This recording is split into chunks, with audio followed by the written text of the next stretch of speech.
بسم الله إن الحمد لله نحمده ونستعينه ونستغفره ونعوذ بالله من شرور أنفسنا ومن سيئات أعمالنا من يهد الله فلا مضل له ومن يضلل فلا هادي له وأشهد أن لا إله إلا الله وأشهد أن محمدا عبده ورسوله صلى الله عليه وسلم أما بعد فإن خير الحديث كتاب الله وأن خير الهدى هدى نبي محمد صلى الله عليه وسلم وأن شر الأمور محدثاتها وكل محدثة بدعة وكل بدعة ضلالة.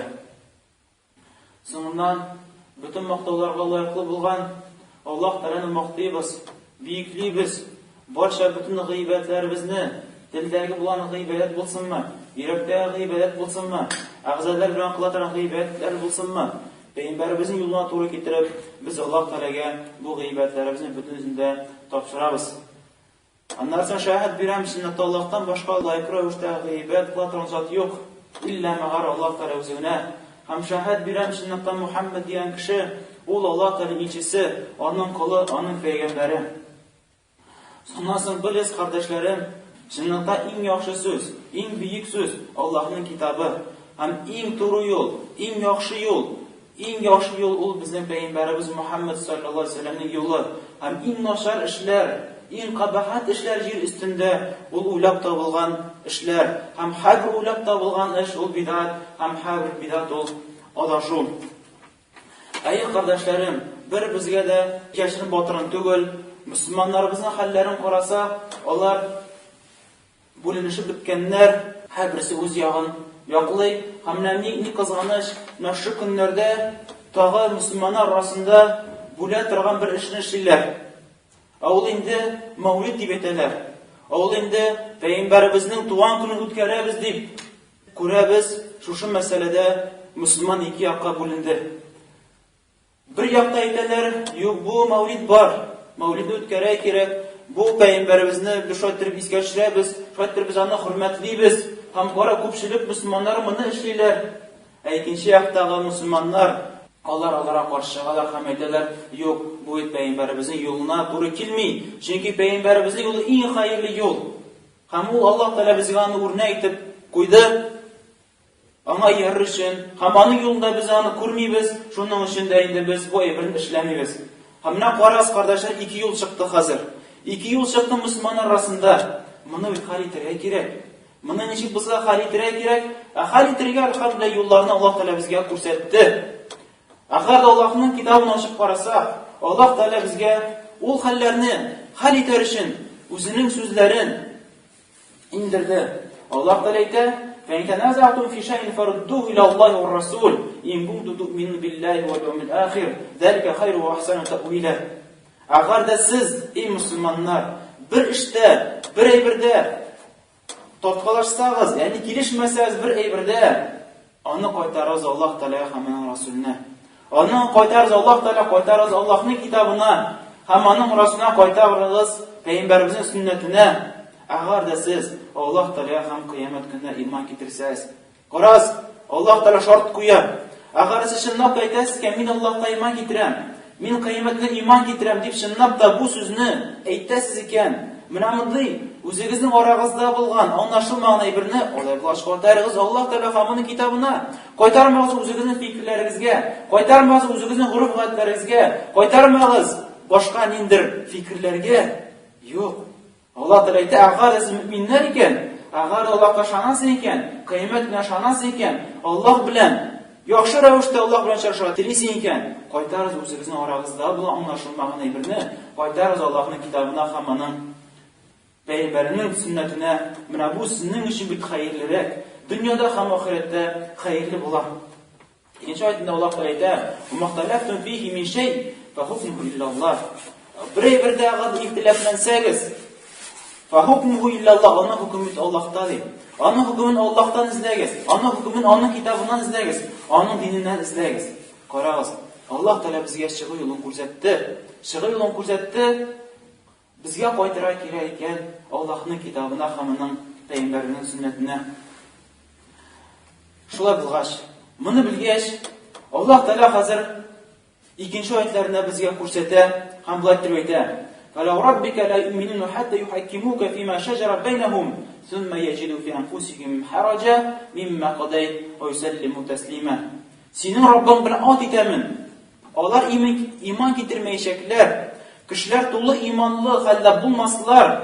Hatta özlerinin arasındağı bulgan, anlaşılmayan eybirini sen hüküm kılgan eybirge kaytargançı. Hem onların yüreklerine bir eybirde tapmazsın. Yani onların yüreklerine bir nindi kısatırgan eybirini tapmazsın. Onlara koşan sen hüküm kılgan eybirini onlar işitkeş, onların yüreklerine bir nindi ağırlık tapmazlar. Yani onlar özler bu senin hükümünü, Peygamberinin hükümün irkinlik revişte olgançı, onlar öyle iman getirmezler.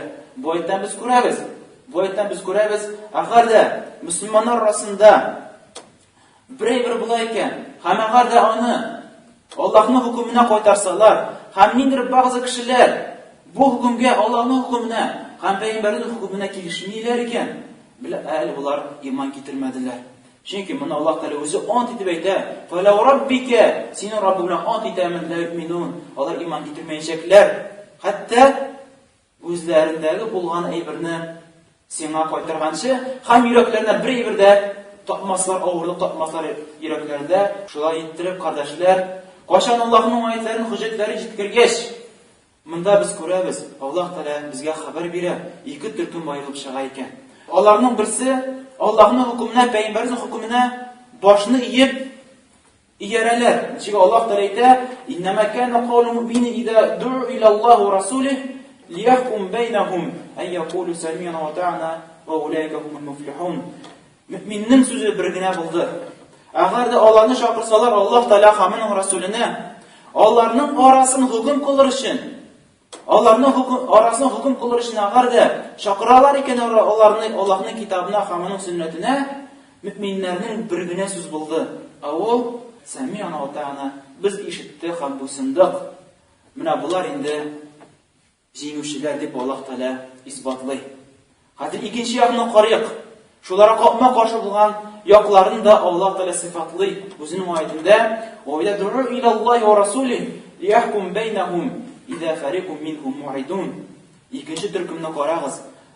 Agar da özlerinin arasında bulgan anlaşılmagan eybirini hüküm kılır için Allah'ın kitabına, hem Peygamberinin sünnetine çağırsalar, mine Allah'ın kitabına koydik, mine sünnette Allah'a yazılgan bit, mine bit Peygamberin yolu şu bit, çağırsalar, İza fariqun minhum mu'ridun. Sen görürsün, onlardağı bir türküm kişi, onlar mu'ridun başlarını vuracaklar. Şulay Allah Teala gajaplanıp onlarısın Suriyalardan. Gajaplanıp şu ayetine aytdı: "Afa hukmul cahiliyeti yeb'un ve men ahsan minallahi hukma liqawmin yuqinun." Allah onlar dililer mi cahiliyetteki bulan hükümlerini mi? Niye onlar Allah'ın, hamanın, Peygamberinin hükümünden başlarını buralar? Allah'lar cahiliyetteki bulan hükümünü dililer mi? Allah'lar özlerinin gurb ayetlerini hükümden dililer mi? Allah özlerinin yergen yollarını titililer mi? وَمَنْ أَحْسَنْ مِنَ اللّٰهِ حُكْمًا. Allah'ın hükmünden de yaxşı hüküm var mı? لِقَوْمِ يُقِنُونَ. Kim şınapta inanayken, kim de şınapta iman getirişlerge Allah'ın hükmünden de yaxşı hüküm var mı? Meşruettirip bu ayetlerden biz görürüz. Allah Teala bizge şu hallerden çığı yolunu көрсетті. Lakin bu yolda altara şulay көрсетті, bu yolda bütün kişi ol yol bilen kilişmeyler, hem tuğa kilip çığa iki türküm yol, kayısları Allah şınap da Allah'ın sözünü tınlap, Allah'ın sözüne yereler, başkaları indi cahiliyet hükümünde, özlerinin hükümlerine yereler. Hem Allah Teala narsın, Allah'ın kisleti bekler. وَمَا يُشَاقِقِ الرَّسُولِ مِنْ بَعْدِ مَا تَبَيَّنَ لَهُ الْهُدَى وَاتَّبِعْ غَيْرَ سَبِيلِ الْمُؤْمِنِينَ نُوَلِّهِ مَا تَوَلَّى وَنُصْلِهِ جَهَنَّمَ وَسَاءَتْ مَصِيرًا. Kimde ona haklık erişkenden soň, Peygamberge karşı çığa iken, Peygamberinin yoluna karşı çığa iken, Peygamberinin sünnetine karşı çığa iken, müminler yoluna iyermi iken, iktibar biriz, وَاتَّبِعْ غَيْرَ سَبِيلِ الْمُؤْمِنِينَ. Müminlerin yoluna iyermiyken, iman ehlilerinin yollarına iyermiyken, Allah Teala көрсеткен iman yoluna iyermiyken, bu ayette en birinci oturamda sahabeler, örnek buluşular, iman yoluna buluşular sahabeler. Kimde kim iman getirgen, müminler yoluna iyermiyken, nuvallihi ma tawalla, biz onlarni aylantiribız, biz onlarni qaytarırız, yoki olib boribız, ular borgan yo'lda. Biz ularni adashtiribız, ular adashgan yo'llarida. Biz ularni olib boribız, o'zlarining adashgan yo'llarida. Unisi fi jahannama hamma narsa. Biz ularni jahannamga solirmiz. Ham nindi nosha o'rin bitul jahannam deb Alloh taololarni kisatar. Bu aytda biz ko'rdik, Alloh taololarni hazır kisata. Ham Alloh taolo to'xtamay, ham tog'u oyatlar indirib, balkim ularning kisati tugul, Alloh taolo kisatib qo'ya. O'zining payg'ambarini ham mu'minlarni ular yo'lina kirib ketmasga. Alloh taolo aytadi: "Ola tattabi ahwahum." Ey Allohning elchisi, yerma ularning havolarini, yerma ularning tilaklarini, chunki yo'l Allohning ham payg'ambarining hukmiga kelishmagan kishilar ular faqat o'zlarining havolarini yeralar. Ular faqat o'zlarining mindir maqsadlarini yeralar. Ham payg'ambar Alloh taolo aytadi: "Ey payg'ambar, yerma ularning havolarini wa'zarhum an yuftinuka an ba'di ma anzalallohu ilayk." Soq bo'l, ular seni Alloh taolo senga indirgan birdan, Alloh taolo senga qo'y bir indirgan birdan seni toypildirtmasinlar, seni Allohning yo'lidan ishqandirtib jibermasinlar. Ham shunga Alloh taolo aytadi: "Ularning havolarini, ularning so'zlarini bir yerma ham tinlanma, ham soq bo'l ulardan, yiroq bo'l ulardan." Bu qardoshlar, Alloh taolo bizga bu oyatlarni bizni to'g'ri yo'lga borsinlar uchun deb, mu'minlar turna qo'yg'irtib, o'zining payg'ambari turna qo'yg'irtib, musulmonlar turna qo'yg'irtib, shu shunday hukmlarni jibara. Albatta bu Allohning oyatlari, albatta quloq solishga tegishmiz, hamma biz yeriga tegishmiz.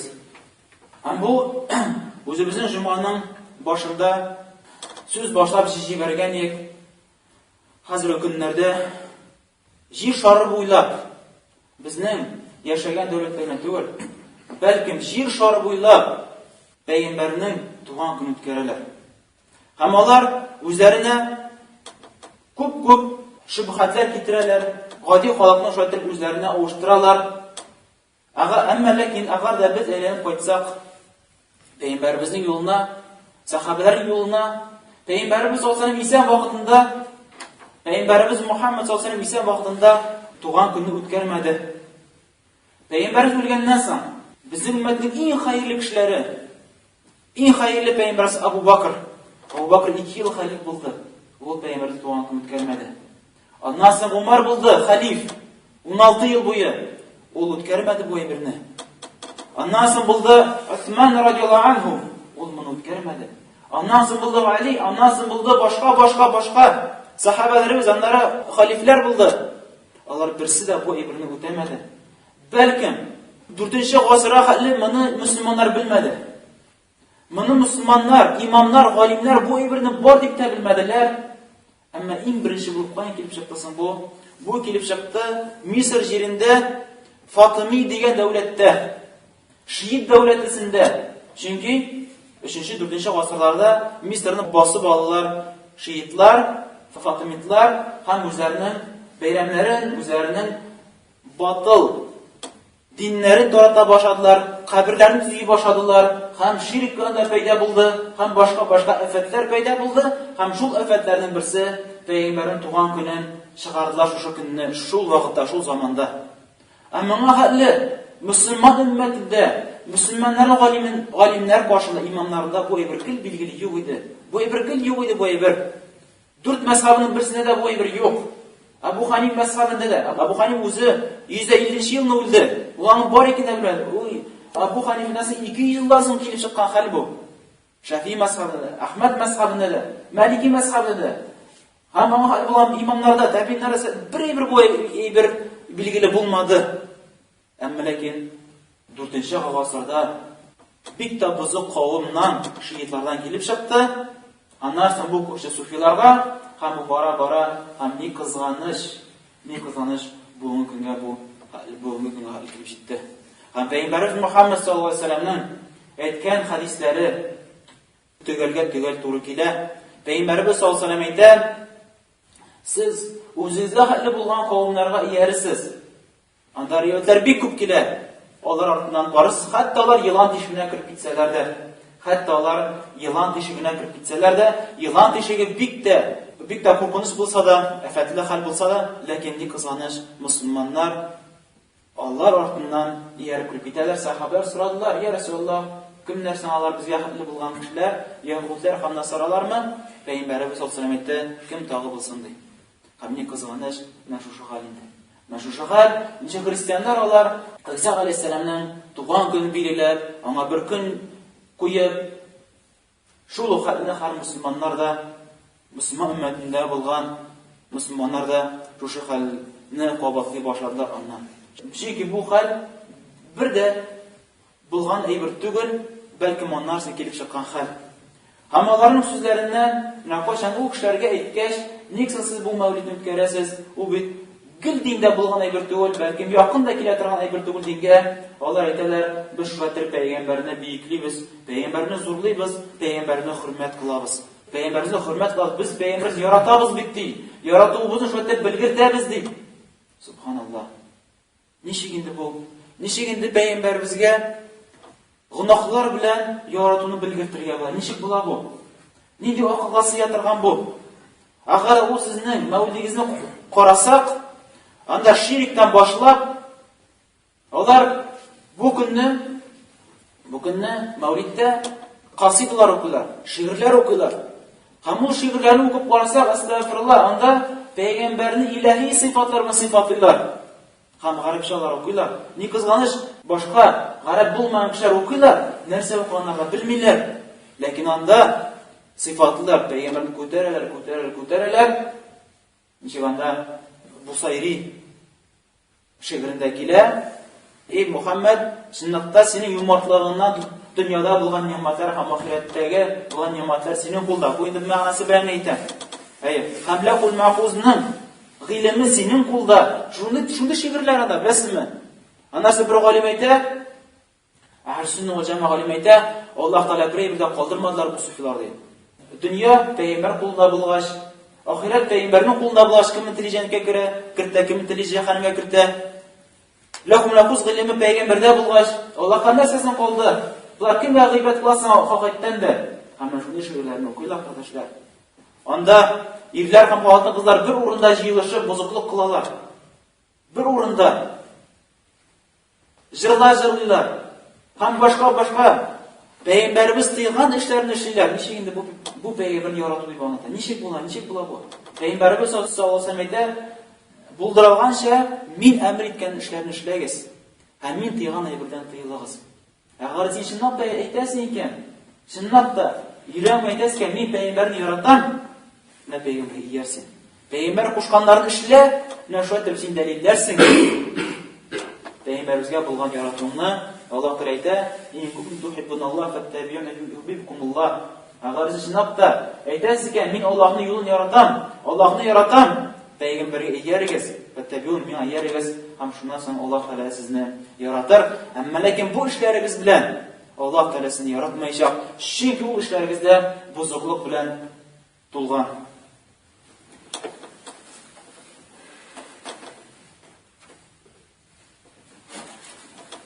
Elhamdülillahi Rabbil alemin. Ve l'akibatu lil-muttaqin. Ve la udvana illa alel-zalimin. Sallallahu ala nebiyyina Muhammed ve ala alihi ve sahbihi ecmaîn. Ey kardeşler, naşuşlar ettirbalar. Gadi halkını özlerine avuşturalar şunday sözler bilen, matur sözler bilen. Nicek Süfyan el-Thawri rahimehullah ayta, nindigine bidat bulmasın, anna har vaqtda bizediler. Hamına bu kişilerde onlar mevlidni bik matur bize bilen biziler, aytalar bu peygamberini yaratı yüzünden özümüzün mahabbetimizni peygamberimizge şatırıp ko'rsatamiz. Ham biz oğazın birinci ilişinde ettik. Bu alardan sözleri, yalgan sözleri. İkinci, onlar aytdilar, qoralı ko'p kishi şunu o'tkara. Nindinne devletni qorama, devlet derecesinde o'tkara turgan bayram, ol Misr bo'lsinmi, ol Siriya bo'lsinmi, boshqa esa devletlarni qorag'iz. Devlet derecesinde o'ta ko'proq musulmonlar, yer sharida ko'proq musulmonlar ishli, bu kelib chiqib, bu musulmonlarda bor. Lekin Alloh taolo bizga kisatib qo'yadi. Alloh taolo aytadi: "وَاَنْ تُطِيعُ أَكْثَرَ مَنْ فِي الْأَرْضِ يُضِلُّكَ عَنْ سَبِيلِ اللّٰهِ." Ey Allah'ın elçisi, eğer sen yer üstündeki kubrak kişiye yersen, bil, onlar seni Allah yoluna aldaştıracaklar. Allah Teala özü şehadet bire. Jir üstünde kübra kişiler doğru yola değil kardeşler. Hamette ağada küpşilik kişiye yersen de jir üstünde Allah'ın üstüne yermişe, Peygamberin üstüne yermişe, kişi üstüne yersen bil, onlar seni Allah yolundan ikinci yola alıp kırıp gidecekler. Şuna sen Allah daha kişilerge bu üzerinin bidatların, yanlıkların sililer. Bar yaxşı bidat bar naşar bidat var. Bu mevlid yaxşı bidatlardan. Çünkü onda biz küp müxeyyilliklerine erişeriz deb aytadilar. Lakin Allah Peygamberin sözünü işitmediler mi? Bu hadis büyük küp sünnet yığıntıklarındakiler sahih hadis Al-Irbad bin Sari'den kila bu uzun hadis şunun ahırında aytamiz. Peygamberimiz sallallahu aleyhi ve sellem "Kullu bidatin dalale." Her bir bidat ol adaşı. Anda bir nida hayırlık bulurga mümkün değil. Bidatta bir nida hayırlık bulurga mümkün değil. Cik İmam Malik rahmetullah ayta, kimdi İslam'da bir bidat işleyken hem olanı yaxşı deb göreyken ol peygamber turunda uli, ol peygamber turunda şunda uy fikir şaha, Peygamberimiz Muhammed özünün peygamberliğini hıyanet getirdi. O şunday sözge kelip şaha, peygamber hıyanet getirgen iken özünün peygamberliğine çünkü bit Allah Teala özü aytır. "El-yevme akmaltu lekum dinakum." Şunlukta bugün men sizge dini tuturdum. Başka ortak aybir kerek tugul. Mene dininiz to'la peygamber vaqtında. Bular aytadilar, "Yo'q, yana o'ylab topgan aybir ulda yaxshi bitib aytadilar." Subhanallah. Nechik bular bu? Yana o'ylab topgan aybir yaxshi bo'lar mumkin. Peygamber sallallahu aleyhi ve sellem hadisida aytadi, "Kim bizning dinimizda yana aybirni o'ylab topar ekan, ham bizning dinimizda u yo'q ekan, vahorat u endi kiri qolgan. Allah qoshida u g'amar qabul tugul." Şöyle Allah dağı g'adi xalqni oldilar, qoras mavlidni o'tkazamiz. Mavlidni o'tkazganda ko'p miskinlarni oshatib majlislar o'tkazamiz. Ko'p yetimlarni oshatamiz. Unda da'vat qilamiz. Bu kishiga shig'ib, namoz o'qimay turgan kishilarga shig'ib, shu mavlid vaqtida din turida silaymiz. Ularga payg'ambarning turmushlarini silaymiz. Taqoyda silarga duolarga tag'ib. Ham shu shaytirib ular hamon da shu g'adi xalqni oldilar. Shunday so'zlar bilan yetim miskinlarga qarasin. Sen musulmonsan ekan, sen yetim miskinni yil davrida o'shatirga tiyirsin. Mumkinchiligingga qora. Bu shu voqea bilan qo'llanib, shu yetim miskinlar orqali o'zingga dalillar olib bu bidatni o'tkaru. Albatta musulmon shu tugul. Miskinlar ham yetimlar hisobina, ularning hisobina bu bidatni o'tkaru. Albatta musulmon shu tugul bu. Ham da'vat deb sen kirisincha shaytonning yo'lina chaqirasan, Allohning yo'lina chaqirmaysan. Chunki mavlidni o'tkaru, u Allohning yo'li tugul. U islom dinida bo'lgan aybir tugul. Sen o'zingni yo'lina chaqirasan, lekin sen kishilarni Alloh yo'lina chaqirmaysan. Ham albatta har bir aybirning sharti bor, har bir aybirning qoidasi bor, namozning qoidasi bor, namozning shartlari bor, namozning sunnatlari bor. Agar sen o namazın farzları, sünnetler, rükünleri, şartlarını ödemezsen, o namazın kabul değil. Şu her bir gıybette, davatımız da bizim gıybet kardeşler, davatımızın da bir kaideleri, davatımızın baş şartları, onun rükünleri, onun vacipleri var. Şu şartlarından granisinden aşağıya gerek değil davatımızı. Eğer çağırsan o senin davat değil, Allah'a gerek değil. Çünkü biz can ol hayısını okudık, kimdeki bizim yolumuzda, bizim dinimizde bir uylap tavayken, hamul biz dinde yo'q ekan, Alloh boshini kelib qolgan, u sening bo'sh amalin bo'lib qolar. Ey qardoshlar, bir bidatda u yaxshi qilolmay birinchilikda. Nechik buning turli sahobalarimiz-da. Shundan birisi Ibn Umar radhiyallohu anhu sahih shulburdagilar, Darimizni jinqandagilar, ulayda qulu bidatin dalala, hal bil bidatul adashu wa in ra'aha an-nas hasana. Hatta kishilar uni motor etib ko'rsalarda, hatta kishilar uni qorali, nindi jimishlari bo'ldi, qorali nindi yaxshi bo'ldi, qora ko'mma kishi yerdi, qora ko'mma kishi buni oldi. Hatta kishilar uni motor etib ko'rsalarda, lekin bor nasharlik, bir bor nashar bo'lib qolar Alloh qoshida. Shulay At-Tabarani ham Ad-Darimi sunajitanda durust shulbur bilan Ibn Mas'uddan kelar. Ulayda ittabi'u, Yargiz Allohga hammaning rasulini va la tabtadi'u bir birda o'ylab topmaysiz. Faqat kufitum. Endi sizga yetdi bitdi. Sizga yetdi bitdi Allohning kitobi, hammaning sunnati, ortiq ibrat kerak tugul. Payg'ambarimiz sollallohu alayhi vasallam o'zi shahodat deb aytdi. Sahih sunnat intiqlarında Payg'ambarimiz sollallohu alayhi vasallam aytdi: "Nindigina xayrlik bo'lmasin, men sizga ona aytdim. Nindi jannatga iltatirgan ibrat bo'lmasin, ona men sizga xabar berdim. Ham nindigina jahannamga iltatirgan yo'llar bo'lmasin, ona men sizdan tiydim." Hozir so'rov berildi. Payg'ambarimiz sollallohu alayhi vasallam mavlid turida xabar berdimi bizga? Yo'q, xabar bermadi. Bu kelib shag'a bu seni jannatga kiritmaydi. Bu kelib shag'a bu xayrlik olib bormaydi. Aqada sen hammani o'zingga turasan ekan, bu kelib shag'a sen payg'ambarni yolg'onga chiqarasan. Yo'q, payg'ambar hali seni to'g'ri tushib qoldirgansan. Mana mavlid bor. Nima foydali bit u? Sen uni bizga xabar bermaysan, sen o'zing xiyonat qilgansan o'zingni payg'ambarlarga. Ey qardoshlar, bu bidatning nosharligi. Bidatning nosharligi dinni buzuv. Nechik bizga ahli bo'lgan qavmlar yo'qqa chiqdi deb qardoshlar. Ularni yo'q. Yahudlar yo'qqa chiqdi, buzilib bitdi. Xristianlar buzilib bitdi. Nima uchun buzildi sonlar? Aytingizmi? Aytingiz, nima uchun? Dinni o'zgartirdilar. Kitoblarni o'zgartirdilar. Yangi bir istadilar, bidatni istadilar. Hamma ularning orasida birsi qo'shib aytmadilar. Qarab turdilar Yahudlar. Aha, bunda bidat ishlar. Bunda narsa o'zgartirdilar, ham bir so'z aytmadilar. Ularning olimlari, ularning o'zlarining manaxlari shoytir o'zgartirdilar, aytdilar, bir so'z aytmadilar, ham shoytir dinlar yo'qqa chiqdi. Ham ne qizg'anish bu ibr bizning ummatda hozir bor qardoshlar. Nindir hazratlar yoki boshqa din ahllari shu shoytir bidatni g'odiy xalqqa kirdilar, ham ni es kishi ularni to'xtata, ni es kishi ularga bir so'z aytdi. Ham Alloh taolo xabar beradi. Alloh taolo xabar beradi. Yahudlarning g'olimlari niçin bunday ish ishladilar? Niçin dinni buzdilar? Alloh taolo aytadi: "Ey ayyuhallazina amanu, inna kaseeran minal ahbari wa ruhban ya'kuluna amwalan nas bil batil wa yasudduna an sabilillah." Ey iymon keltirgan bandalar, chinnaqda ko'pgina ahbar, ul yahudlarning g'olimlari va ruhban, ularning ibodat qiluvchi manaxlari Onlar nishadilar, onlar kishilarning mol-mulkatlarini botil bilan oshadilar. Ham onlar Allohning yo'lidan shotirib qiyalar. Qarag'iz. Kishilarning mol-mulkatlarini botillik bilan oshilar. Mavlidni o'ylab topdilar. Jidisi qirg'i, tog' boshqa kishilarni o'ylab topdilar, tog' boshqa kishi, tog' bir kishi, u bir kishini o'tkazay kerak. Akimni chaqiralar.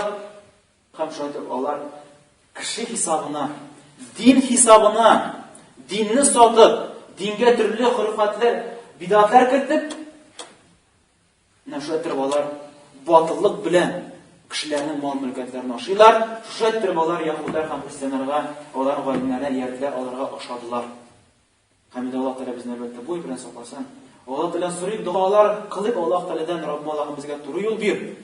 Bizni ko'pchilik kishilikka, bizni aldashtirma, ham aldanmay ko'pchilik kishiga, lekin yerik Allohning so'zini, yerik payg'ambarning so'zini Allohdan har vaqt duo so'rab, ham haq yo'lni izlanik, ham Alloh taolo albatta bizni mahrum etmayshak. Alloh taolo bizni ko'rashak, bizning ixlosimizga qarab, bizning tirishliklarimizga qarab, Alloh taolo inshaalloh bizni haq yo'ldan adashtirmayshak. Albatta biz o'zimizdan sabablarni qilishga tejibmiz.